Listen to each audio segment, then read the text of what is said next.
All right, so moving on to chapter 11, section 2, we're looking at the operations of radicals. So now we're taking these radicals and we're not just simplifying them, we're going to be adding, subtracting, multiplying, dividing, yada, yada, yada, yada, yada. So we're taking all these square roots in these radical functions and we are going to be looking at how to combine them when you're not just simplifying them.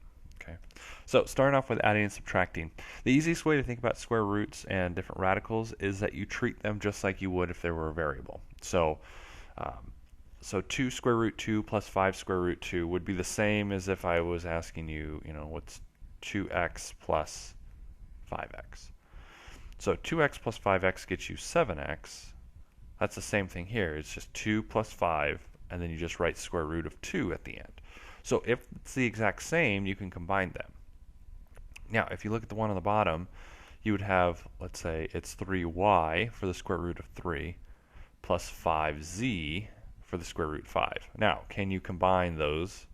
The answer is no, you cannot. So since you can't combine those, this would just end up being your answer. So to be able to add and subtract radicals, you need to have the exact same square roots. If they're not the same square roots, then you cannot combine them, and you just leave them as is. Okay. So you need it both to be square root 3, both to be square root 5, both to be square root 6. Whatever it is, you need it to be exactly the same. Okay. If there's variables in it, the variables have to be exactly the same. Okay. So the numbers inside the radical have to be the same. Numbers outside do not. Okay. So now if you look at these, you go, oh, well, neither of these can be simplified together because they're different radicals. But if you remember in the previous section, what we have to do is we have to simplify these radicals. So anytime you have numbers that are not simplified all the way down, you have to simplify them to see if you can add or subtract them. So here we take our 8, so square root 8. Square root 8 breaks down to 8 is 4 and 2, and then 2 and 2. So we can rewrite it as the square root of 2, 2, 2. 2 comes out, leaving us with 2 root 2. And then 42 is 8 and 9. 3, 3. 2, 2, 2. 2 comes out, 3 comes out, leaving us with 6. So when we simplify those, we end up with 2 root 2 plus 6 root 2. Now you see they have the exact same inside. We can add them together. And if we add them together, that coefficient out front becomes 8, and we're left with 8 root 2. Okay, so take a second, simplify these two, root 12 and root 48, see if you get the exact same radical so that you can add or subtract them. Okay, so when you simplify these, 12 can be broken down to 2 times 2 times 3, okay, because 4 times 3 is that. The next one can be broken down to 2 times 2 times 2. Let's see here. 2 times 2 times 2. 8 times 2 times 3, I believe. 2 times 2 times 2 times 3. So if you see, you can take a 2 out here, left with a 3. You can take 2 2's out here, you're left with 3. Okay. I think. 16. Yeah. So you're left with 2 root 3 minus 4 root 3. And now, since they do have the same radical, you can combine them. So it'd be 2 minus 4, which is negative 2. So you're left with negative 2 square root 3. Okay. So if they're not originally square roots or the same radicals, simplify them to see if you get the exact same radical. Okay. And then once they are, you can add or subtract them. Okay, distributive property. Distributive property, if you remember, is like when you give candy, so you multiply it in. Okay. So with this, you would take that number out front and you'd multiply it to everything on the inside. Okay. This root 3 gets multiplied to everything on the inside. Now, if there's no radical being multiplied in, so if it's just 4, it's only being attached to the numbers that don't have radicals. Okay. So you would go 4 times 2 and then 4 times 5. 4 times 2 is 8, 4 times 5 is 20. Then you just keep the radical. Again, you treat it like it's a variable. So it'd be 8 plus 20 square root 2. And that would end up being your answer. Okay. So if it's just a number, you multiply it to just the numbers outside the radical. Now, if it's a radical, you multiply it into the radicals. Okay. So this one, square root 5 times 3 square root 2 plus square root 3, okay, what you would end up doing is you end up multiplying the square root 5 into the square root 2, the square root 5 into the square root 3, in which all you do is you just do a straight multiplication, 5 times 2 and 5 times 3, and then it's underneath the radicals, okay? And then from there you can see if you can simplify. In this case you can't simplify, so you're left with 3 square root 10 plus square root 15. 2 times 5 is 10, 5 times 3 is 15. And if you can simplify either radical, you simplify it, but otherwise you just leave it as is.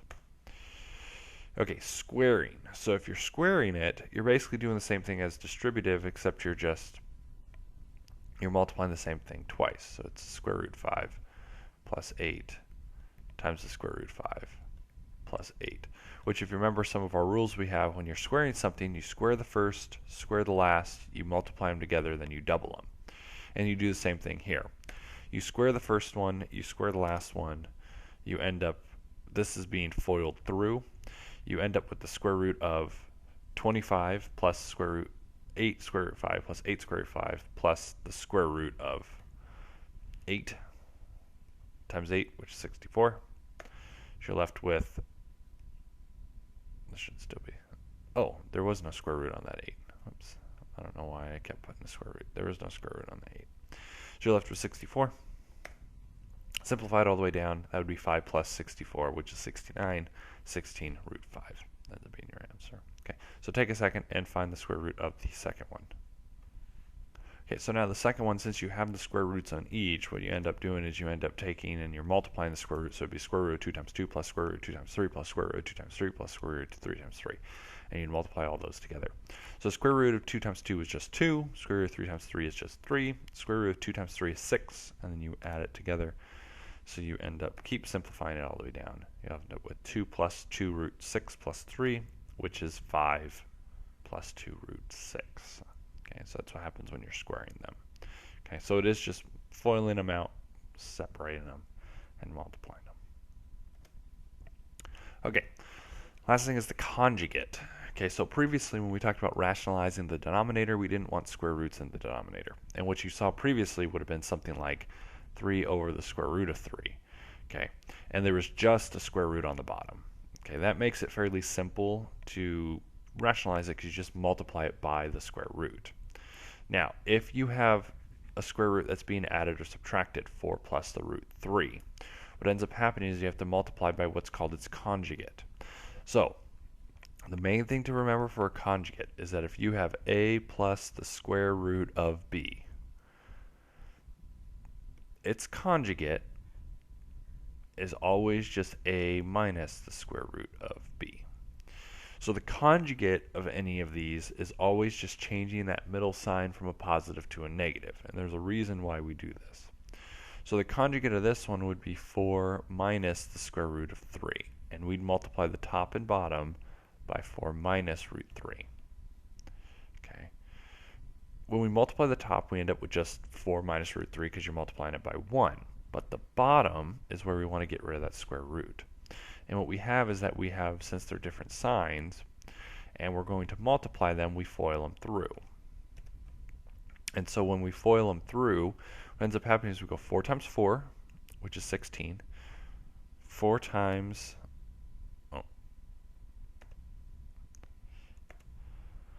4 times 4, which is 16.